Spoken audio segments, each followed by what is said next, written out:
So ಅವರನ್ನು ನಾವು ಏನು ಮಾಡಬೇಕು? ಮೊದಲನೇದಾಗಿ ಅರಿಬೇಕು, ಅರಿತು ಸ್ತುತಿಸಿ ನಾವು ಆರಾಧಿಸಬೇಕು. ಇಲ್ಲಾಂದರೆ ನಾವು ಈಗ ನಾನು ಸ್ತುತಿ ಹೇಳಿದರೆ ಸ್ತುತಿ ಮಾಡಲಿಕ್ಕೆ ಶುರು ಮಾಡ್ತೀರಿ, ಬೇಡ, ನಾವು ಅವರು ಅರಿತು ಸ್ತುತಿ ಮಾಡುವ. ಸೊ ಆದ್ದರಿಂದ ಮೊದಲನೇದಾಗಿ ರೋನ್ ರೆಡಿನೇ? ಓಕೆ. ಈಗ ಮೊದಲನೇದಾಗಿ ನೋಡಿ, ನಾವು ಸ್ವಲ್ಪ ನಾನು ಆಗ ಅಲ್ಲಿಂದ ಕಂಟಿನ್ಯೂ ಮಾಡುವ. ಈಗ ನಾವು ಅನೇಕರು ಈ ಲೋಕದಲ್ಲಿ ಅನೇಕರು ಯೋಚಿಸ್ತಾರೆ, ನನ್ನದು ಮೌಲ್ಯ ಇಲ್ಲ, ನನಗೆ ಮೌಲ್ಯ ಇಲ್ಲ, ನನಗೆ ಬೆಲೆ ಇಲ್ಲ. ಅದಕ್ಕೋಸ್ಕರ ನಾವು ಇಲ್ಲಿ ಬಂದಿದ್ದೇವೆ. ಮನೆಯವರು ನಮ್ಮನ್ನು ಪ್ರೀತಿಸಲ್ಲ. ಕೆಲವೊಮ್ಮೆ ನೀವು ನೋಡಿದರೆ ತಾಯಿ ಎಲ್ಲಿ ಬಿಡ್ತಾರಂದರೆ ಈ ಕಸದ ತೊಟ್ಟಿ ಇದೆ ಅಲ್ಲ, ಕಸದ ತೊಟ್ಟಿ ಹತ್ರ ತಂದು ಇಡ್ತಾರೆ. ಇಂಥ ಒಳ್ಳೆ ದೇವರ ಕೃಪೆಯಿಂದ, ದೇವರ ಆಶೀರ್ವಾದದಿಂದ ಇಂಥವರನ್ನು ದೇವರು ಆರಿಸಿದ್ದಾರೆ. ನಮ್ಮ ಲಲಿತಾ ಅಕ್ಕ, ಅದೇ ಅವರಿಗೆ ಬೆಲೆ ಗೊತ್ತು. ಇಂಥವರನ್ನು ದೇವರು ಆರಿಸಿದ್ದಾರೆ ನೋಡಿ. ಇಂಥವರ ಮೂಲಕ ಆ ಮಕ್ಕಳನ್ನು ತಂದು ಇವರು ಆರೈಸಿ ಅವರು ದೊಡ್ಡದು ಮಾಡ್ತಾರೆ. ಆದರೆ ಕೃಪೆ ದೇವರು ಕೊಟ್ಟದ್ದು, ಆಯಿತಾ? ಒಂದದು. ಆಮೇಲೆ ಎರಡನೇದಾಗಿ ನಾವು ಏನು ಯೋಚಿಸ್ತೇವೆ ಅಂದರೆ ಕೆಲವರು, ನಾನು ಆಗ ಕೂಡ ಹೇಳಿದೆ, ಮನೆಯಲ್ಲಿ ಪ್ರೀತಿ ಸಿಗಲ್ಲ. ಕಾರಣ ಏನಂದರೆ ಅತಿಯಾದ ಕುಡಿಕತನ. ಸೊ ಮನೆಯವರು ಏನು ಮಾಡ್ತಾರೆ ಅಂದರೆ, ಇವನು ಇಲ್ಲದಿದ್ರೇ ಒಳ್ಳೆದಿತ್ತು, ಅಂದರೆ ಇವನ ಬೆಲೆ ಝೀರೋ, ಬೇಡ, ಅವರನ್ನು ಏನು ಮಾಡ್ತಾರೆ, ಮನೆಯವರೇ ರಿಜೆಕ್ಟ್ ಮಾಡ್ತಾರೆ, ದೂರ ಮಾಡ್ತಾರೆ. ಈ ರೀತಿ ಕೆಲವರಿಗೆ ತಂದೆ ತಾಯಿಯಿಂದ ನಿಜವಾಗಿ ಪ್ರೀತಿ ಸಿಗಲ್ಲ ಮಕ್ಕಳಿಗೆ. ಈಗ ಯಾರಿಂದ ಪ್ರೀತಿ ಸಿಗಲ್ಲ? ತಂದೆ ತಾಯಿಯಿಂದ ಮಕ್ಕಳಿಗೆ ಪ್ರೀತಿ ಸಿಗಲ್ಲ. ಅದಕ್ಕಾಗಿ ಮಕ್ಕಳು ಏನು ಮಾಡ್ತಾರೆ, ನಮಗೆ ಬೆಲೆ ಇಲ್ಲ ಅಂತೇಳಿ ಅವರು ಕೂಡ ಮನೆ ಬಿಟ್ಟು ಹೋಗುವ ಚಾನ್ಸ್ ಇದೆ, ಕೆಟ್ಟ ಒಂದು ದಾರಿಯಲ್ಲಿ ಹೋಗಲಿಕ್ಕೆ ಚಾನ್ಸ್ ಇದೆ. ಆಮೇಲೆ ನೀವು ನೋಡಿದರೆ ಇನ್ನೊಂದು, ಈ ಮಕ್ಕಳಿಂದ ಕೂಡ ತಂದೆ ತಾಯಿಯವರಿಗೆ ಏನು ಸಿಗ್ತಾ ಇಲ್ಲ, ಪ್ರೀತಿ ಸಿಗ್ತಾ ಇಲ್ಲ, ಬೆಲೆ ಇಲ್ಲ. ಅದಕ್ಕೋಸ್ಕರ ಅವರು ಏನು ಮಾಡ್ತಾರಂದರೆ, ತಮ್ಮ ಮಕ್ಕಳು ಕೂಡ ತಮ್ಮ ತಂದೆ ತಾಯಿಯನ್ನು ನೋಡಲಿಕ್ಕೆ ಆಗಲ್ಲ. ಅದಕ್ಕೆ ಏನು ಮಾಡ್ತಾರಂದರೆ ಈ ಆಶ್ರಮಕ್ಕೆ ಬಿಟ್ಟು ಬಿಡ್ತಾರೆ. ಇಲ್ಲಾದರೆ ತುಂಬ ಹೊಡೆಯುತ್ತಾರೆ, ಮನೆಯಲ್ಲಿ ಗಲಾಟೆ ಮಾಡ್ತಾರೆ, ಸೊಸೆಯಂದಿರು ಬಂದರೆ ಗಲಾಟೆ ಮಾಡ್ತಾರೆ. ಅದಕ್ಕೋಸ್ಕರ ತಂದೆ ತಾಯಿಯಂದಿರು ಏನು ಮಾಡ್ತಾರಂದರೆ ಮನೆ ಬಿಟ್ಟು ಹೋಗ್ತಾರೆ. ಬೇಡಪ್ಪ, ಇಲ್ಲಿ ಜೀವಿಸಲಿಕ್ಕೆ ಆಗಲ್ಲ, ನನಗೆ ಇಲ್ಲಿ ಬೆಲೆ ಇಲ್ಲ, ಬೆಲೆ ಇಲ್ಲಾದರೆ ನಾನು ಹೇಗೆ ಜೀವಿಸಿದ್ವಿ ಮನೆಯಲ್ಲಿ. ಸೊ ಅವರೇನು ಮಾಡ್ತಾರಂದರೆ ಬಿಟ್ಟು ಹೋಗ್ತಾರೆ. ಅವರು ಯೋಚಿಸ್ತಾರೆ ಏನಂದರೆ, ಇದ್ರೂ ಕೊಡಲ್ಲ. ಅವರು ಏನು ಯೋಚಿಸ್ತಾರೆ ಅಂದರೆ, ಸಾಯುವುದೇ ಒಳ್ಳೆಯದು, ಈ ಜೀವನ ಬೇಡ, ಸಾಯುವುದೇ ಒಳ್ಳೆಯದು. ಅಂದರೆ ಈ ಲೋಕದಲ್ಲಿ ನಿನಗೆ ಪ್ರೀತಿಸುವವರು, ಬೆಲೆ ಕೊಡುವವರು ಯಾರು ಇಲ್ಲ. ನೀವು ನೋಡಿ, ಇಲ್ಲಾದರೆ ಕೆಲವರು ಏನು ಹೇಳ್ತಾರೆ, ಕೆಲವರು ಇದ್ದಾರೆ ಪಾಪದವರಿಗೆ, ಈ ಶ್ರೀಮಂತರೆಲ್ಲ ದೊಡ್ಡ ಅವರು ಬೆಲೆ ಕೊಡಲ್ಲ, ಆಯಿತಾ? ಬೆಲೆ ಕೊಡಲ್ಲ ಅವರು. ನಿನ್ನ ವ್ಯಾಲ್ಯೂ ಏನಿದ್ರೂ ಕೂಡ ಝೀರೋ. ಈ ರೀತಿ ಇರುವ ನಮಗೆಲ್ಲರಿಗೂ ಇವತ್ತು ಸರ್ವೇಶ್ವರ ಸ್ವಾಮಿ ಏನು ಹೇಳ್ತಾರೆ ಅನ್ನೋ ಧೈರ್ಯ ಕೊಡ್ತಾರೆ. ಭಯಪಡಬೇಡ. ಈ ಲೋಕದಲ್ಲಿ ನಿನ್ನನ್ನು ತಾಯಿ ಕೂಡ ಮರೆತರೂ ಕೂಡ, ಈ ಲೋಕ ಮರೆತರೂ ಕೂಡ ನಾನು ಮಾತ್ರ ನಿನ್ನನ್ನು ಮರೆಯುವುದಿಲ್ಲ. ಆದ್ದರಿಂದ ಯೆಶಾಯನ ಗ್ರಂಥ 43ನೇ ಅಧ್ಯಾಯ ನಾವು ಸ್ಟಾರ್ಟ್ ಮಾಡುವ. 43ನೇ ಅಧ್ಯಾಯದಲ್ಲಿ ಈಗಲಾದರೂ, ನೋಡಿ 43ನೇ ಅಧ್ಯಾಯ 1ನೇ ವಾಕ್ಯ ಹೇಳಿ. 43ನೇ ಅಧ್ಯಾಯ ಯೆಶಾಯನ ಗ್ರಂಥ 1ನೇ ವಾಕ್ಯ. ಈಗಲಾದರೂ ಯಾಕೋಬ ವಂಶವೆಂದರೆ ನಾನು ಮತ್ತೆ ನೀವು, ಯಾಕೋಬ ವಂಶವೇ, ಈಗಲಾದರೂ ಕೇಳು, ಕಿವಿಯುಳ್ಳವನು ಎಲ್ಲರೂ ಕೇಳಲಿ. ಯಾರೆಲ್ಲ ಆನ್ಲೈನಲ್ಲಿ ಕೇಳ್ತಾರ ಅವರಿಗೂ ಮತ್ತೆ ನಮಗೆಲ್ಲರಿಗೂ, ನೀವು ತುಂಬ ಮಂದಿ ಇದ್ದೀರಿ, ಎಲ್ಲರಿಗೂ ಕೇಳಿ. ಓಕೆ, ಇಸ್ರಾಯೇಲ್ ಸಂತಾನವೇ ಕೇಳು, ಈಗ ಕೇಳು, ಎಲ್ಲರೂ ಕೇಳಿ. ನಿನ್ನನ್ನು ಸೃಷ್ಟಿಸಿದ್ಯಾರು? ನೆನಪಲ್ಲಿಡಬೇಕು. ಇದು ನಾವು ಮರೆತಿದ್ದೇವೆ ಎಲ್ಲರೂ ಮರೆತಿರುವುದು ಏನಂದ್ರೆ, ನಾನು ದೇವರ ಸೃಷ್ಟಿ. ಇದು ನಾವೆಲ್ಲರೂ ಏನು ಮಾಡಿದ್ದೇವೆ, ಮರೆತಿದ್ದೇವೆ. ನಿನ್ನನ್ನು ಸೃಷ್ಟಿಸಿದ, ನಿನ್ನನ್ನು ರೂಪಿಸಿದ, ಎಷ್ಟು ಚೆನ್ನಾಗಿ ರೂಪಿಸಿದ್ದಾರೆ. ಕಣ್ಣು ಕೊಟ್ಟು, ಕಿವಿ ಕೊಟ್ಟು, ಮೂಗು ಕೊಟ್ಟು, ಬಾಯಿ ಕೊಟ್ಟು, ಕೈಕಾಲುಗಳನ್ನು ಕೊಟ್ಟು. ಒಂದು ವೇಳೆ ನೀವು ಯೋಚಿಸುವ, ಕಾಲಿಲ್ಲದಿದ್ದರೆ ಏನಾಗ್ತಿತ್ತು? ಒಂದು ವೇಳೆ ಕೈ ಇಲ್ಲದಿದ್ದರೆ ಹೇಗೆ ಕಾಣ್ತಿದ್ದೆವು? ಒಂದು ವೇಳೆ ಕಣ್ಣು ಇಲ್ಲಿ ಇದ್ದರೆ, ಒಬ್ಬರಿಗೆ ಇಲ್ಲಿದ್ದರೆ, ಎಲ್ಲರಿಗೂ ಕರೆಕ್ಟ್ ಜಾಗದಲ್ಲಿದ್ದು ಒಬ್ಬನಿಗೆ ಇಲ್ಲಿದ್ದರೆ ಹೇಗೆ ಇರ್ತಿತ್ತು? ಇಷ್ಟು ತಿಂತಿರಲ್ಲ, ತಿನ್ನುವಾಗ ಕರೆಕ್ಟ್ ಜೀರ್ಣ ಆಗಿ ಹೋಗುತ್ತಾ? ಬೆಲೂನಿಗೆ ಗಾಳಿ ಹಾಕುವಾಗ ಗಾಳಿ ಹೊರಗಡೆ ಹೋಗುತ್ತಾ? ಒಂದು ವೇಳೆ ಗಾಳಿ ಹಾಕಿ ಬೆಲೂನ್ ಏನಾಗುತ್ತೆ? ಒಡೆದೋಗುತ್ತೆ. ಒಂದು ವೇಳೆ ನಾವು ತಿಂದದ್ದು ಹೋಗದಿದ್ದರೆ, ಜೀರ್ಣ ಆಗಿ ಹೋಗದಿದ್ದರೆ ನಾವೇನಾಗ್ತಿದ್ದೆವು? ಕರೆಕ್ಟಾಗಿ ದೇವರು ನಿನ್ನನ್ನು ರೂಪಿಸಿದ್ದಾರಾ? ನಿನ್ನ ಕಿಡ್ನಿ, ನಿನ್ನ ಒಳಗಿಡುವ ಜೀರ್ಣಾಂಗ ಇವೆಲ್ಲ ಕರೆಕ್ಟಾಗಿ ಫಂಕ್ಷನ್ ಮಾಡುತ್ತಾ, ಕೆಲಸ ಮಾಡುತ್ತಾ, ಕರೆಕ್ಟಾಗಿ ಮಾಡುತ್ತಲ್ಲ? ಹಾಂ, ರೂಪಿಸಿದ್ದು ಯಾರಂದರೆ ಅವರು, ಸೃಷ್ಟಿಕರ್ತ. ಇದು ಡಾಕ್ಟ್ರಿಗೆ ಮಾಡಲಿಕ್ಕೆ ಆಗುತ್ತಾ? ನಿನ್ನ ಕಿಡ್ನಿ ಎಲ್ಲ ಬರುವಾಗನೇ ಕರೆಕ್ಟಾಗಿ ರೂಪಿಸಿದ್ದೀರಾ? ನೀನು ಒಂದು ಸಣ್ಣ ಒಂದು ಅಮೀಬಾ, ಸಣ್ಣ ಒಂದು ಕ್ರಿಮಿ ಇದೆ ಅಲ್ಲ, ಸೂಕ್ಷ್ಮ ಜೀವಿ ಅಂತ ಹೇಳ್ತಾರೆ, ಅದು ಆ ರೀತಿ ಇದ್ದಿ.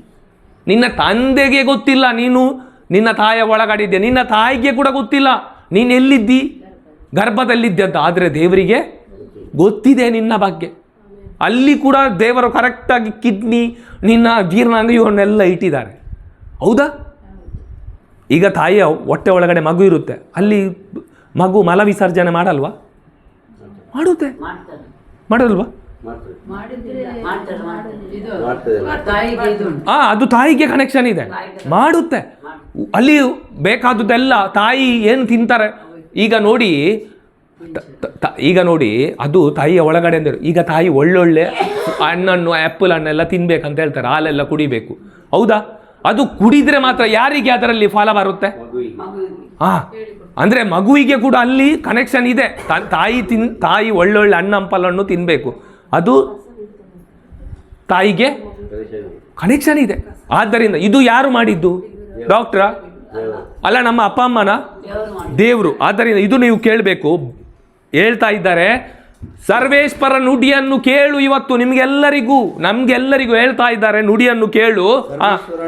ನುಡಿಯನ್ನು ಕೇಳು. ಓಕೆ, ಭಯಪಡಬೇಡ. ಭಯಪಡಬೇಡ. ನನಗೆ ಬಲೆ ಇಲ್ಲ, ನನಗೆ ಯಾರು ನೋಡುವವರಿಲ್ಲ, ನನ್ನನ್ನು ಯಾರು ಪ್ರೀತಿಸುವವರಿಲ್ಲ, ಅದಕ್ಕೋಸ್ಕರ ನಾನು ಇಲ್ಲಿ ಬಂದು ನನಗೆ ಹಾಕಿದ್ದಾರೆ, ಆಶ್ರಮದಲ್ಲಿ ಹಾಕಿದ್ದಾರೆ ಅಂತ ನೀವು ಯೋಚಿಸಬಹುದು. ಆದ್ದರಿಂದ ದೇವರು ಹೇಳ್ತಾ ಇದ್ದಾರೆ, ನಿಮಗೂ ಎಲ್ಲರಿಗೂ ಹೇಳ್ತಾ ಇದ್ದಾರೆ, ಭಯಪಡಬೇಡ. ನಿನ್ನನ್ನು ರಕ್ಷಿಸಿದಾತ ನಾನಲ್ಲವೇ? ನಿನ್ನನ್ನು ರಕ್ಷಿಸಿದಾತ ಯಾರು? ನಾನಲ್ಲವೇ? ಸರ್ವೇಶ್ವರ ಯೇಸು ಕ್ರಿಸ್ತರಾಗಿದ್ದಾರೆ. ನಿನ್ನನ್ನು ರಕ್ಷಿಸಿದವರು ನಾನಲ್ಲವೇ? ನಿನ್ನನ್ನು ಹೆಸರಿಡಿದು ಕರೆದಾತ ನಾನಲ್ಲವೇ? ನಿನ್ನೊಬ್ಬೊಬ್ಬರನ್ನು ಹೆಸರಿಡಿದು ಕರೆದಾತ ಯಾರಾಗಿದ್ದಾರೆ? ಯೇಸು ಆಗಿದ್ದಾರೆ. ಆಮೇಲೆ ನೀನು ನನ್ನವನೇ ಅಲ್ಲವೇ? ನೀವು ಪ್ರತಿಯೊಬ್ಬರು ಯಾರು? ಸರ್ವೇಶ್ವರ ಸ್ವಾಮಿ, ನೀನು ನನ್ನವನು. ಸರ್ವೇಶ್ವರ ಸ್ವಾಮಿ, ದೇವರ ಮಕ್ಕಳಾಗಿದ್ದೀರಿ ನೀವು. ಸುಮ್ಮನೆ ಯಾರ್ಯಾರು ನೀವು ಯೋಚಿಸಬೇಡಿ, ನನಗೆ ಇವರು ಬೆಲೆ ಕೊಡ, ಯಾರು ಬೆಲೆ ಕೊಡಲ್ಲ, ತೊಂದರೆ ಇಲ್ಲ, ಪರವಾಗಿಲ್ಲ. ಆದರೆ ನಮಗೆ ಒಂದು ಗೊತ್ತಿರಬೇಕು, ನಾನು ಸರ್ವೇಶ್ವರ ಸ್ವಾಮಿಯ ಮಗ. ಇದು ನಮಗೆ ಗೊತ್ತಿರಬೇಕು, ನನ್ನ ಬೆಲೆ ಏನಂತ. ಆಮೇಲೆ 4ನೇ ವಾಕ್ಯ ಓದಿ ಬ್ರದರ್, 4ನೇ ವಾಕ್ಯದಿಂದ. ನೀನೆನ್ನ ದೃಷ್ಟಿಗೆ ಅಮೂಲ್ಯನು. ನಾನು ಹಾಗೆ ಹೇಳಿದೆ, ನಾವು ಕಸ ಕಡ್ಡಿ ತಂದು ಯಾರು ಶೋಕೇಸಲ್ಲಿ ಹಾಕ್ತಾರ? ಶೋಕೇಸಲ್ಲಿ ಯಾರು ಇಡ್ತಾರ? ರೋಡಲ್ಲಿರುವ ಕಸ ಕಡ್ಡಿಯನ್ನು, ಈ ಗಾರ್ಬೇಜ್ ಎಲ್ಲ ಇರುತ್ತಲ್ಲ, ರೋಡಲ್ಲಿರುವ ವಾಸನೆ, ಅದನ್ನು ಯಾರಾದರೂ ತಂದು ಮನೆಯಲ್ಲಿ ಇಡ್ತಾರ? ಯಾರು ಇಡಲ್ಲ. ಅಂದರೆ ನನ್ನ ಮೌಲ್ಯ ಆ ರೀತಿ ನಾವು ಯೋಚಿಸ್ತೇವೆ, ಅವರ ಲೆಕ್ಕದಲ್ಲಿ ಆ ರೀತಿ. ಆದರೆ ದೇವರ ಲೆಕ್ಕದಲ್ಲಿ ನೋಡಿ ನಾವು ಯಾವ ರೀತಿ ಇದ್ದೇವೆ ಅಂತ ಹೇಳಿ ಬ್ರದರ್ ಪುನಃ. ನೀನೆನ್ನ ದೃಷ್ಟಿಗೆ ಅಮೂಲ್ಯನು. ನೀನು ದೇವರ ದೃಷ್ಟಿಗೆ ಅಮೂಲ್ಯವಾಗಿದ್ದಿ, ಅಮೂಲ್ಯ, ಬೆಲೆ ಉಳ್ಳವನು, ಗಣವಂತನು. ಗಣ ಅಂದ್ರೇನು? ಗಣವಂತನು, ಬೆಳೆ ಉಳ್ಳವನು. ನಿನಗೆ ಒಂದು ಸ್ಥಾನಮಾನ ಇದೆ. ಅದಕ್ಕೋಸ್ಕರ ದೇವರು ನಿನ್ನನ್ನು ಏನು ಮಾಡಿದಂದ್ರೆ ಅವರ ಹೃದಯದಲ್ಲಿ ಭದ್ರವಾಗಿಟ್ಟಿದ್ದಾರೆ. ನೀನೀಗ ಎಲ್ಲಿದ್ದಿ? ನಾವು ಯೋಚಿಸುವುದು, ನಾವು ಈ ಅಳಿದು ಹೋಗುವ ಮನುಷ್ಯನ ಹೃದಯದಲ್ಲಿ ನಾನಿರ್ಬೇಕಂತ ಯೋಚಿಸ್ತೇವೆ. ಈ ಲೋಕದ ಜನರೆಲ್ಲ ನಾನು ಅವರ ಹೃದಯದಲ್ಲಿ ಇರಬೇಕು, ಅವರು ನನ್ನನ್ನು ಪ್ರೀತಿ ಮಾಡಬೇಕು. ಅವರು ಪ್ರೀತಿ ಮಾಡಿದರೆ ಅವರು ಯಾವಾಗ ಸಾಯ್ತಾರೆ, ಅವರ ಪ್ರೀತಿ ಕೂಡ ಮುಗಿದು ಹೋಗುತ್ತೆ. ಆದ್ದರಿಂದ ನಾವು ಯಾರ ಹೃದಯದಲ್ಲಿದ್ದರೆ ಒಳ್ಳೆ ಸೇಫ್ ಝೋನು? ಯೇಸುವಿನ ಹೃದಯದಲ್ಲಿ, ಗಣವಂತ. ಅದಕ್ಕೋಸ್ಕರ ಅವರ ಹೃದಯದಲ್ಲಿ ನಮ್ಮನ್ನು ಇಟ್ಟಿದ್ದಾರೆ, ಅವರ ಅಂಗೈಯಲ್ಲಿ ಅವರು ನಮ್ಮನ್ನು ಏನು ಮಾಡಿದ್ದಾರೆ? ಚಿತ್ರಿಸಿದ್ದಾರೆ. ಆಮೇಲೆ ನೀನು ಅತೀ ಪ್ರಿಯ, ನನಗೆ ಬೇಕಾದವನು ಪ್ರಿಯ, ನೀನು ನನಗೆ ಪ್ರಿಯ. ಈಗ ನೋಡಿ, ಒಂದು ಹೊಸ ಮದುವೆ ಆದವರಿಗೆ ಅವಳನ್ನು ಬಿಡ್ಲಿಕ್ಕೆ ಆಗಲ್ಲ. ಅವರು ನೋಡು, ಎಲ್ಲಿ ಫಂಕ್ಷನಿಗೆ ಹೋಗುದು ಹಿಂಗೇನೆ ಕೈ ಇಟ್ಟೇ ಹೋಗುದು, ಸ್ವಲ್ಪ ದಿನ ಆಯ್ತಾ. ಆದರೆ ಈ ಪ್ರೀತಿ ಉಂಟಲ್ಲ, ದೇವರ ಪ್ರೀತಿ, ಅಚಲವಾದ ಪ್ರೀತಿ, ಯಾವಾಗಲಿರೋ ಪ್ರೀತಿ, ಯಾವಾಗಲೂ ಕೈ ಇಟ್ಟು ನಮಗೆ ಗೊತ್ತಾಗಲ್ಲ. ಆ ಪ್ರೀತಿಯನ್ನು ಅನುಭವಿಸೋರಿಗೆ ಮಾತ್ರ ಗೊತ್ತಾ. ಓಕೆ, ಓಕೆ, ಆಮೇಲೆ ಅತಿ ಪ್ರಿಯನು ಎಂದೇ ನಿನ್ನ ಪ್ರಾಣ ರಕ್ಷಣೆಗಾಗಿ ನಿನ್ನ ಪ್ರಾಣ ರಕ್ಷಣೆಗಾಗಿ ತ್ಯಜಿಸುವೆನು ಜನರನ್ನು ಜನಾಂಗಗಳನ್ನು. ಓಕೆ, ಆಮೇಲೆ ಭಯಪಡಬೇಡ, ನಾನಿರುವೆ ನಿನ್ನ ಸಂಗಡ, ನಾನಿರುವೆ ನಿನ್ನ ಸಂಗಡ, ನಾನು ಯಾವಾಗಲೂ ಇರುವೆ ನಿನ್ನ ಸಂಗಡ. ಕರೆತರುವೆ ನಿನ್ನ ಸಂತತಿಯನ್ನು ಮೂಡಣದಿಂದ ಕೂಡ ನಾನು ನಿನ್ನನ್ನು ಕರೆತರ್ತೇನೆ. ಒಟ್ಟುಗೂಡಿಸುವೆ ನಿನ್ನವರನ್ನು ಪಡುವ. ಎಲ್ಲರನ್ನು ನಾನು ಒಟ್ಟುಗೂಡಿಸ್ತೇನೆ. ಈಗ ಇದು ನಮಗೆ ಗೊತ್ತಿರಬೇಕು. ಏನಂದರೆ ಈಗ ದೇವರು ಹೇಳ್ತಿರಲ್ಲ ಏನಂತ, ನೀನು ನನಗೆ ಬೆಲೆ ಉಳ್ಳವನು ಗಣವಂತನಂತ. ಇದನ್ನು ಅವರು ಪ್ರೂವ್ ಮಾಡಿದ್ದಾರ ನೋಡಬೇಕು. ಈಗ ಸುಮ್ಮನೆ ನಾವು ಹೇಳಲಿಕ್ಕೆ ಆಗಲ್ಲ. ಈಗ ನಾವು ಅದನ್ನು ನೋಡಬೇಕು. ಈಗ ನೋಡ್ಬೇಕಾ ಬೇಡವಾ? ಹೌದು, ಮಾಡಿದ್ದಾರೆ. ಹೌದು, ಇದು ನೋಡಬೇಕು. ಇದು ಅನೇಕರಿಗೆ ಗೊತ್ತಿಲ್ಲ. ಇದು ಅನೇಕರಿಗೆ ಗೊತ್ತಿಲ್ಲ. ಅದಕ್ಕೋಸ್ಕರ ಅವರಿಗೆ ಜೀವಿಸಲಿಕ್ಕೆ ಬೇಡ. ಈ ಲೋಕದಲ್ಲಿ ಶಾಂತಿ ಸಮಾಧಾನದಿಂದ ಜೀವಿಸಲಿಕ್ಕೆ ಆಗಲ್ಲ. ಸುಮ್ಮನೆ ಬರ್ತಾರೆ ಹೋಗ್ತಾರೆ, ಚರ್ಚಿಗೆ ಹೋಗ್ತಾರೆ ಬರ್ತಾರೆ. ಆದರೆ ಇದು ಅವರು ದೇವರದನ್ನು ಪ್ರೂವ್ ಮಾಡಿದಾರ ನೋಡಬೇಕು. ನಾನು ನಿಜವಾಗಿ ಗಣವಂತನ, ನಾನು ನಿಜವಾಗಿ ಅತಿ ಪ್ರಿಯನ, ನಾನು ನಿಜವಾಗಿ ಮೌಲ್ಯವುಳ್ಳವನ ಅಂತ ದೇವರು ಮಾಡಿದಾರ ನೋಡಬೇಕಲ್ವ. ಯಾವ ರೀತಿ ಮಾಡಿದ್ದಾರೆ ನೋಡುವ. 1 ಪೇತ್ರನು ಬರೆದ ಪತ್ರ 1ನೇ ಅಧ್ಯಾಯದಲ್ಲಿ 17ನೇ ವಾಕ್ಯ, ಚಾಪ್ಟರ್, ಹೌದು ಅಲ್ಲ, ಪೇತ್ರನು ಬರೆದ 1 ಪೇತ್ರ ಚಾಪ್ಟರ್ 1 ವರ್ಸ್ ನಂಬರ್ 18-19 17-18 ಯಾವುದು ಇರಬೇಕು. ನೀವು ದೇವರಿಗೆ ಪ್ರಾರ್ಥನೆ ಮಾಡುವಾಗ ಅಲ್ಲ, ನಿಮ್ಮ ಪೂರ್ವಜರಿಂದ ಯಾವ ವಾಕ್ಯ? 18-19ನೇ ವಾಕ್ಯ. 1 ಪೇತ್ರ 1ನೇ ಅಧ್ಯಾಯ 18 ಮತ್ತು 19ನೇ ವಾಕ್ಯ. ಓಕೆ, ನಿಮ್ಮ ಪೂರ್ವಜರಿಂದ ಪರಂಪರೆಯಾಗಿ ಬಂದಿರುವ ನಿರಾರ್ಥಕ ನಡವಳಿಕೆಯಿಂದ, ಅಂದ್ರೆ ಕಸ, ನಮ್ಮನ್ನು ನೋಡಿದ್ರಲ್ಲ ಜನರು, ಅಂದ್ರೆ ನಾವು ಆ ರೀತಿ ಇದ್ದೆವು, ಕಸ ತರ ಇದ್ದೆವು. ಈ ನಡವಳಿಕೆಯಿಂದ ನಿಮ್ಮನ್ನು ಬಿಡುಗಡೆ ಮಾಡಲು ಅಲ್ಲಿಂದ ಬಿಡುಗಡೆ ಮಾಡಲು ಕೊಡಲಾದ ಬೆಲೆಯು ಎಂಥದ್ದೆಂದು ನಿಮಗೆ, ಈಗ ನಿಮ್ಮ ಬೆಲೆ ಅಲ್ಲಿಂದ ಬಿಡುಗಡೆ ಮಾಡಲು, ಅಂದ್ರೆ ಸೈತಾನದ ವಶದಲ್ಲಿದ್ದ ಕತ್ತಲೆಯಲ್ಲಿದ್ದ ನಿಮ್ಮೊಬ್ಬೊಬ್ಬರನ್ನು ಬಿಡುಗಡೆ ಮಾಡಲು ನಿಮ್ಮದೊಂದು ಬೆಲೆ ಇದೆ. ಓಕೆ, ಆ ಬೆಲೆ ಅದು ನಶಿಸಿ ಹೋಗುವ ಬೆಳ್ಳಿ ಬಂಗಾರವಲ್ಲ, ಅದು ನಶಿಸಿ ಹೋಗುವ ಬೆಳ್ಳಿ ಬಂಗಾರ ಅಲ್ಲ, ಬದಲಿಗೆ ಯಾವ ನ್ಯೂನ್ಯತೆ ಇಲ್ಲದ, ಯಾವುದೇ ನ್ಯೂನ್ಯತೆಯೂ ಇಲ್ಲದ, ಯಾವ ಕಳಂಕವೂ ಇಲ್ಲದ, ಯಾವುದೇ ಕಳಂಕ ಕೂಡ ಇಲ್ಲ, ಬಲಿಯ ಕುರಿಮರಿ ಅಂತ ಕ್ರಿಸ್ತ ಯೇಸುವಿನ ಅಮೂಲ್ಯ ರಕ್ತವಾಗಿದೆ. ನೋಡಿ, ನಾವು ಈಗ ದೇವರ ದೃಷ್ಟಿಯಲ್ಲಿ ಅಮೂಲ್ಯರಾಗಿದ್ದೇವೆ. ಹೇಳಿದ್ರಲ್ಲ ಇಸಾಯನ ಬರೆದ ಹೇಗೆ ಅಮೂಲ್ಯ ಗೊತ್ತುಂಟಾ? ಈ ಬಂಗಾರ ಎಲ್ಲ ರೋಡಲ್ಲಿ ಯಾರಾದರೂ ಬಿಸಾಡ್ತಾರ? ಎಲ್ಲಿಡ್ತಾರೆ? ಕಬಟಲ್ಲಿ ಒಳಗಡೆ. ಡೈಮಂಡ್ ಎಲ್ಲಿಡ್ತಾರೆ? ನಮಗೆ ಡೈಮಂಡ್ ಇದ್ದು ವ್ಯಾಲ್ಯೂ ಗೊತ್ತು. ನಾವು ಯೇಸುವಿನ ದೇವರ ದೃಷ್ಟಿಯಲ್ಲಿ ಡೈಮಂಡ್. ನಾವೇನಾಗಿದೆ? ಒಬ್ಬೊಬ್ಬರು ಡೈಮಂಡ್. ಯಾರಾದ್ರೂ ರೋಡಲ್ಲಿ ಬಿಸಾಡ್ತಾರ?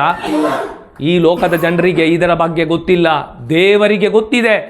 ನೀನು ಒಬ್ಬೊಬ್ಬ ಡೈಮಂಡ್. ನೀನು ಡೈಮಂಡ್, ಗೋಲ್ಡ್ ಅಲ್ಲ, ಡೈಮಂಡ್ ಅಲ್ಲ, ಅದಕ್ಕಿಂತ ಹೆಚ್ಚು. ಡೈಮಂಡಿಗೆ ವ್ಯಾಲ್ಯೂ ಇಲ್ಲ, ಆಯ್ತಾ? ದೇವರ ಲೆಕ್ಕದಲ್ಲಿ ಅದಕ್ಕೆ ವ್ಯಾಲ್ಯೂ ಇಲ್ಲ, ನಮ್ಮ ಲೆಕ್ಕದಲ್ಲಿ ವ್ಯಾಲ್ಯೂ ಇಲ್ಲ. ಡೈಮಂಡಿಗಿಂತ ಹೆಚ್ಚು ನೀನು.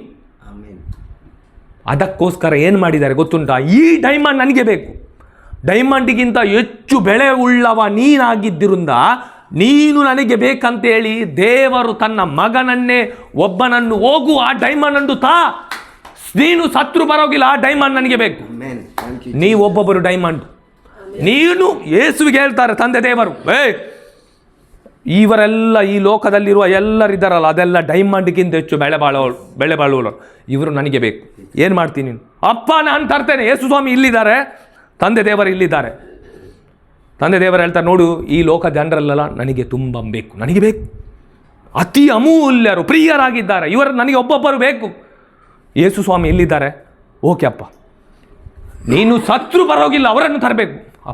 ಮಗ ಹೇಳ್ತಾನೆ, ಅಪ್ಪ ತೊಂದರೆ ಇಲ್ಲ ಅಪ್ಪ, ನಾನು ಸತ್ರು ತೊಂದರೆ ಇಲ್ಲ, ಇವರನ್ನು ನಾನು ಕರ್ಕೊಂಡು ಬರ್ತೇನೆ. ಈ ಲೋಕಕ್ಕೆ ಬಂದರು. ಅವರು ಬಂದು ನಮ್ಮೊಬ್ಬೊಬ್ಬರನ್ನು, ಸೈತಾನನ ವಶದಲ್ಲಿದ್ದ ನಮ್ಮೊಬ್ಬೊಬ್ಬರನ್ನು ಬಿಡಿಸಿದ್ರು. ಹೇಗೆ ಬಿಡಿಸಿದ್ರು? ತಮ್ಮ ರಕ್ತವನ್ನು ಸುರಿಸಿ ಪ್ರಾಣವನ್ನು ಕೊಟ್ಟು ಸಾಯಿಸಿ ಬಿಟ್ರು ಪ್ರಿಯರವರನ್ನು. ಆದರೆ ಅವರಿಗೆ ಗೊತ್ತಿಲ್ಲ ನಾವೆಲ್ಲರೂ ಅವರು ಹೇಗೆ ಅವರ ಮರಣದ ಮೂಲಕ, ಅವರು ಸುರಿಸಿದ ರಕ್ತದ ಮೂಲಕ, ಅವರು ಆ ಶಿಲುಬೆಯಲ್ಲಿ ಹೇಳಿದ ಮಾತು ಟೆಟೆಲಸ್ತಾಯ್, ಅಪ್ಪ ಎಲ್ಲ ನೆರವೇರಿತು, ಎಲ್ಲ ಅಪ್ಪ ನೀನು ನನಗೆ ಯಾರನ್ನೆಲ್ಲ ಕೊಟ್ಟಿದ್ದೀಯಲ್ಲಪ್ಪ ಅವರೆಲ್ಲರನ್ನು ನಿನ್ನ ಬಳಿಗೆ ಕರೆದುಕೊಂಡು ಬಂದಿದ್ದೇನೆ. ಅವರು ಸತ್ತೋದ್ರು. ಅವರಿಗಿದ್ದ ಒಬ್ಬನೇ ಒಬ್ಬ ಮಗನನ್ನು ಕೂಡ ಈ ಲೋಕಕ್ಕೆ ಕಳಿಸಲು ಕೂಡ ಅವಳು ಹಿಂಜರಿಯಲಿಲ್ಲ. ನಿನ್ನ ಬೆಲೆ ಎಷ್ಟು ಅಂತ ಗೊತ್ತಾಯ್ತಾ? ಆದ್ದರಿಂದ ನೀವು ಯೋಚಿಸುವುದು ಬೇಡ. ದೇವರು ಪಕ್ಷಪಾತಿ ಅಲ್ಲ. ದೇವರು ಕೇವಲ ರೋಮನ್ ಕ್ಯಾಥೋಲಿಕ್ ಅವರಿಗೆ ದೇವರಲ್ಲ. ದೇವರು ಕೇವಲ ಪ್ರೊಟೆಸ್ಟೆಂಟ್ ಅವರಿಗೆ ದೇವರಲ್ಲ. ದೇವರು ಕೇವಲ ಇಸ್ರಾಯೇಲರಿಗೆ ಅಲ್ಲ, ಕೇವಲ ಈಜಿಪ್ಟ್ನವರಿಗೆ ಅಲ್ಲ, ಸೌದಿ ಅರೇಬಿಯಾದವರಲ್ಲ. ಈ ಲೋಕದ ಎಲ್ಲ ಜನಗಳಿಗೆ ದೇವರು ಪಕ್ಷಪಾತಿ ಅಲ್ಲ. ನೀನು ಎಷ್ಟು ಕೀಳಾಗಿದ್ರು ಕೂಡ, ನಿನ್ನಲ್ಲಿ ಹಣ ಇಲ್ಲ, ನೀನು ಕುಡಿತಾ ಇದ್ದಿ, ನೀನು ಪಾಪದಲ್ಲಿ ಮುಳುಗಿದ್ದಿ ಕೂಡ, ಆದರೂ ಕೂಡ ದೇವರು ನಿನ್ನನ್ನು ಪ್ರೀತಿಸ್ತಾ ಇದ್ದಾರೆ. ಇವತ್ತು ನಿನಗೆ ಒಂದು ತಿಳಿದಿರಬೇಕು, ನನ್ನ ಕಾಲು ಸರಿ ಇಲ್ಲ, ನಾನು ಅವಿದ್ಯಾವಂತ, ನನ್ನಲ್ಲಿ ಹಣ ಇಲ್ಲ, ನನಗೆ ಯಾರು ಪ್ರೀತಿಸೋರಿಲ್ಲ. ಖಂಡಿತವಾಗಿ ಈ ಲೋಕದಲ್ಲಿ ಯಾರು ನಿನ್ನನ್ನು ಪ್ರೀತಿಸೋರಿಲ್ಲ. ಆದರೆ ಸರ್ವಶಕ್ತ ತಂದೆಯಾದ ದೇವರ ಮಗ ಯೇಸು ಕ್ರಿಸ್ತರು ನಿನ್ನನ್ನು ಪ್ರತಿ ಒಂದು ದಿನವೂ ಪ್ರೀತಿಸ್ತಾ ಇದ್ದಾರೆ. ಅದಕ್ಕೋಸ್ಕರ ಅವರು ಪ್ರಾಣ ಕೊಟ್ಟು ನಿನ್ನನ್ನು ಬದುಕಿಸಿದ್ದಾರೆ. ಇದು ನಮ್ಗೆ ಅರ್ಥ ಆಗ್ಬೇಕು. ಖಂಡಿತ ಖಂಡಿತ ಇದು ನಮಗೆ ಗೊತ್ತಿರಬೇಕು. ನೋಡಿ, ಈ ಒಂದು ಯೇಸು ಕ್ರಿಸ್ತರು ಸುರಿಸಿದ ರಕ್ತದ ಮೂಲಕ ನಾನು ಮತ್ತು ಈಗ ನೀನು ದೇವರ ಹೃದಯದಲ್ಲಿ, ಅಂದರೆ ದೇವರ ಹೃದಯ ಅಂದರೆ ಸ್ವರ್ಗ. ಖಂಡಿತ ಆಶ್ರಮ ಇದೇ ಸ್ವರ್ಗ. ನೋಡಿ, ಆ ಸ್ವರ್ಗ ಆಗಿದೆ. ದೇವರ ಹೃದಯ ಏನಾಗಿದೆ? ಸ್ವರ್ಗ. ಸ್ವರ್ಗ. ನೋಡಿ, ಆ ಹೃದಯದಲ್ಲಿ ನಾನು ಮತ್ತು ನೀವು ಏನಾಗಿದ್ದೇವಂದರೆ ಒಂದು ಸಂತೋಷದಿಂದ ಸಮಾಧಾನದಿಂದ ಇದ್ದೇವೆ. ಇದು ಯಾರಿಗೆ ಗೊತ್ತಿಲ್ಲ. ಇದು ಗೊತ್ತಾಗುವುದು ಹೇಗೆ ಅಂದರೆ ಈ ಶುಭ ಸಂದೇಶದ ಮೂಲಕ. ಆದ್ದರಿಂದ ದೇವರು ಪಕ್ಷಪಾತಿ ಅಲ್ಲ. ಆಯ್ತಾ? ದೇವರು ಕೇವಲ ಕ್ರೈಸ್ತರ ದೇವರಲ್ಲ. ನೀವು ಆ ಸಭೆಗೆ ಹೋಗಬಾರ್ದು, ಈ ಸಭೆಗೆ ಹೋಗಬಾರ್ದು, ನೀವು ಎಲ್ಲಿದ್ದರೂ ಕೂಡ. ನೋಡಿ, ಒಂದು ವಾಕ್ಯ ಓದೋಣ. ಇವತ್ತಿನ ಶುಭ ಸಂದೇಶ ಚರ್ಚ್ ಫಸ್ಟ್ ರೀಡಿಂಗ್ ಇದೆ. ಅಲ್ಲಿ ಏನು ಹೇಳುತ್ತಂದರೆ 10:14 acts of apostle chapter 10 verse number 14 ಓದಿ ಸಿಸ್ಟರ್. ಒಂದು ನಿಮಿಷ. Acts of apostle chapter 34 10:34. ಆಗ ಪೇತ್ರನು ಹೀಗೆಂದು ಉಪದೇಶ ಮಾಡಿದನು. ಪೇತ್ರ ಯೇಸು ಕ್ರಿಸ್ತರ ಶಿಷ್ಯ. ಪೇತ್ರ ಹೀಗೆಂದು ಉಪದೇಶ ಮಾಡಿದನು, ದೇವರು ಪಕ್ಷಪಾತಿ ಅಲ್ಲ, ಕೇವಲ ದೊಡ್ಡ ಕ್ರೈಸ್ತರ ದೇವರಲ್ಲ, ಖಾಲಿ ಕ್ರಿಶ್ಚಿಯನ್ಸ್ ದೇವರ ಅಲ್ಲ, ಎಲ್ಲರ ದೇವರು. ದೇವರು ಪಕ್ಷಪಾತಿ ಅಲ್ಲ. ಈಗ ನನಗೆ ಮನದಟ್ಟಾಗಿದೆ. ಏಕೆಂದರೆ ಕೊರ್ನೇಲಿಯ ಒಬ್ಬ ಅನ್ಯ ಜಾತಿ ಆಗಿದ್ದ. ಅಲ್ಲಿ ಕೊರ್ನೇಲಿಯನ ಬಗ್ಗೆ ಮಾತಾಡುವಾಗ ಅವನಿಗೆ ಅರ್ಥ ಆಯಿತು.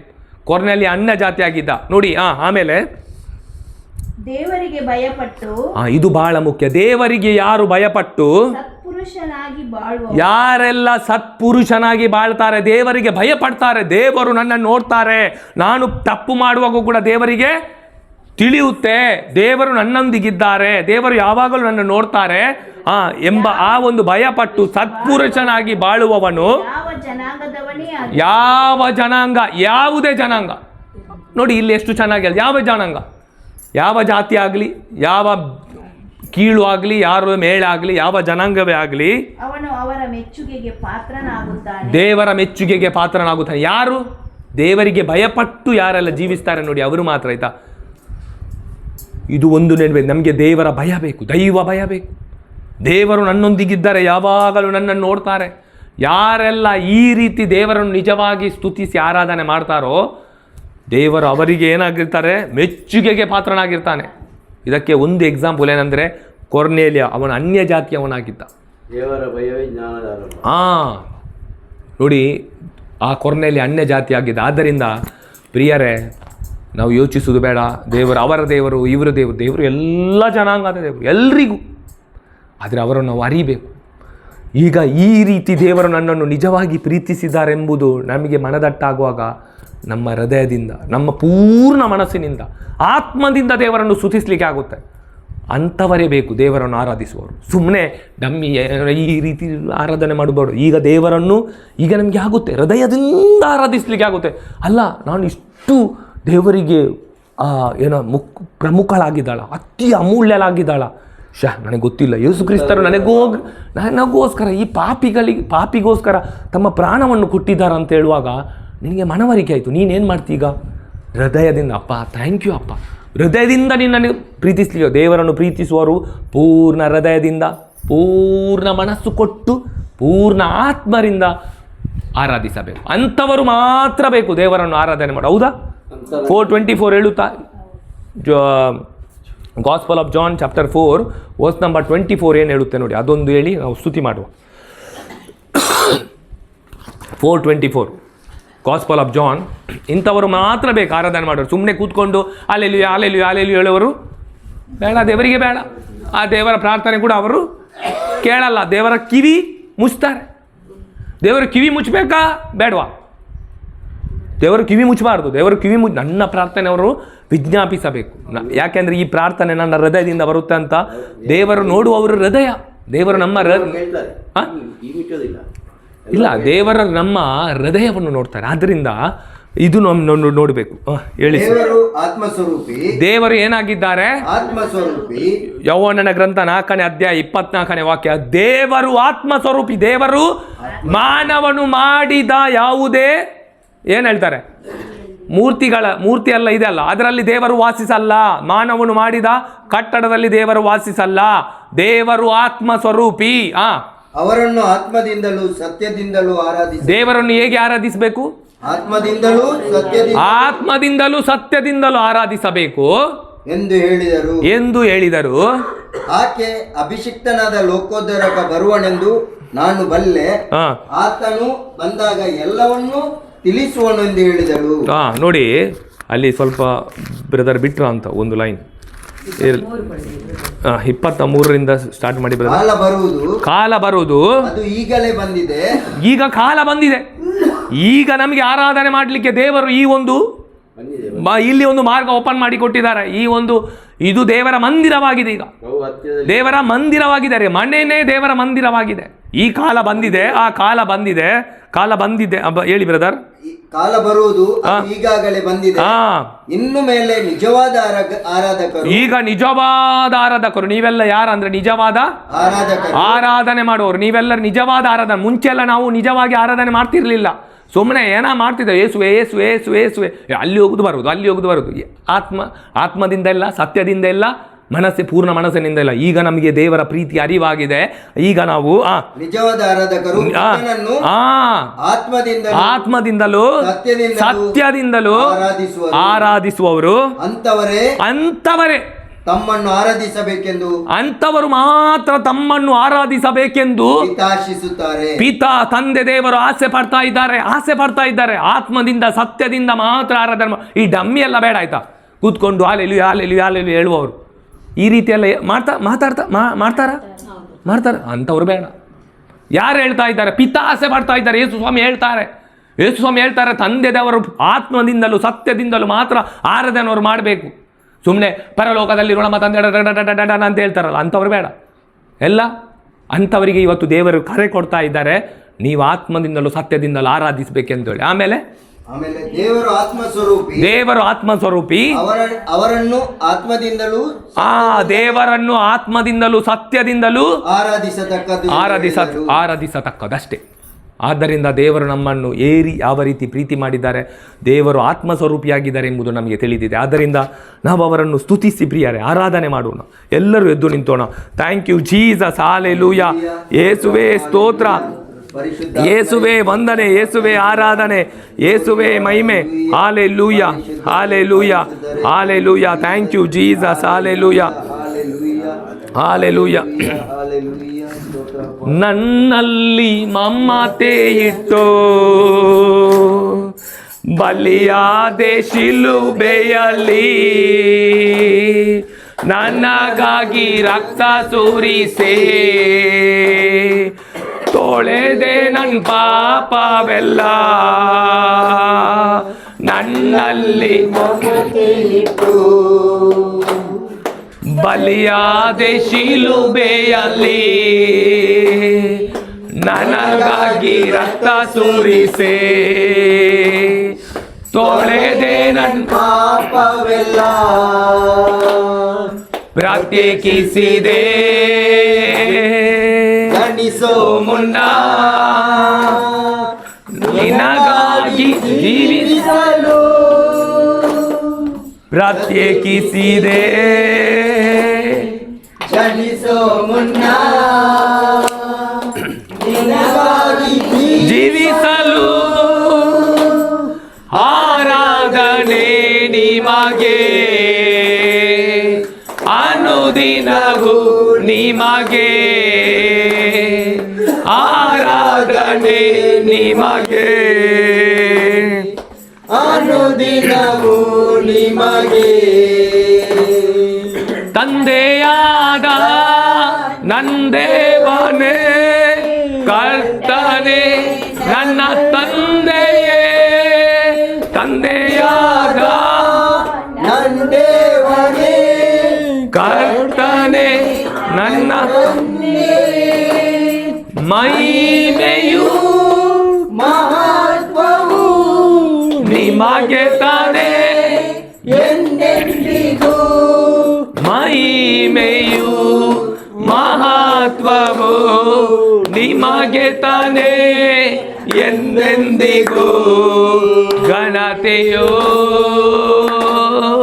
ಗೌರವವು